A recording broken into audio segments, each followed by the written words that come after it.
Alors la vessie est un muscle. Et souvent c'est ce que l'on oublie. Et la vessie, c'est pas juste un sac qui contient de l'urine. La vessie, c'est certes un réservoir donc qui contient, mais on oublie que la vessie, c'est aussi un organe qui doit expulser les urines. Et donc la vessie, c'est d'abord un muscle. L'essentiel de la vessie, c'est fait de fibres musculaires. Et parfois, malheureusement, cette vessie, elle n'a pas de force. C'est ce qu'on appelle une vessie hypocontractile. Et donc elle a du mal à se vider. Et donc c'est une source de pathologie avec une sensation de mauvaise évacuation vésicale, ce qu'on appelle de résidus, donc avec une vessie qui ne se vide qu'à moitié, avec un risque d'infection urinaire, de sensation de blocage, de miction anormalement fréquente, parce qu'il n'y a qu'une partie de la vessie qui se vide. Et donc tout le monde croit que c'est parce qu'il y a quelque chose qui bloque. Ben non, pas forcément. Parfois, il n'y a rien qui bloque, mais c'est la vessie simplement qui n'a pas de force.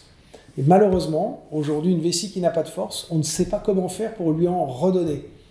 Parce que chaque fois qu'on a essayé de développer aujourd'hui un médicament pour redonner de la force à la vessie, on y arrive, mais il y a un autre organe qui en profite immédiatement, c'est le cœur.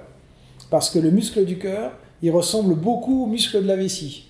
Et donc, quand on donne un médicament qui touche les fibres de la vessie musculaire, eh bien, les fibres du cœur en profitent. Et là, on augmente immédiatement le tonus du cœur et on fait monter la pression artérielle et avec un risque vital majeur. Donc, dès qu'il y a eu des tentatives de traitement pour augmenter le tonus de la vessie, ça a été immédiatement interrompu à cause du risque cardiaque. Donc aujourd'hui, quand une vessie est très hypocontractile, eh bien, il n'y a pas tellement de solution autre que si vraiment c'est bloqué complètement, en fait, il n'y a plus de force du tout, que de trouver des solutions de sondage pour permettre l'évacuation de la vessie. Alors c'est important parce qu'il faut savoir protéger sa vessie et notamment ne pas trop se retenir. C'est notamment vrai pour les femmes qui parfois n'aiment pas aller faire pipi à l'extérieur, dans les lieux publics, et à force de se retenir, on distance sa vessie complètement.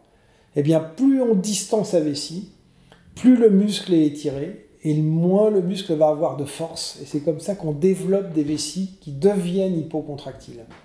Et donc c'est important d'aller faire pipi régulièrement pour que la vessie ne devienne pas trop grande, trop flasque, et qu'elle ne perde pas cette force de contraction.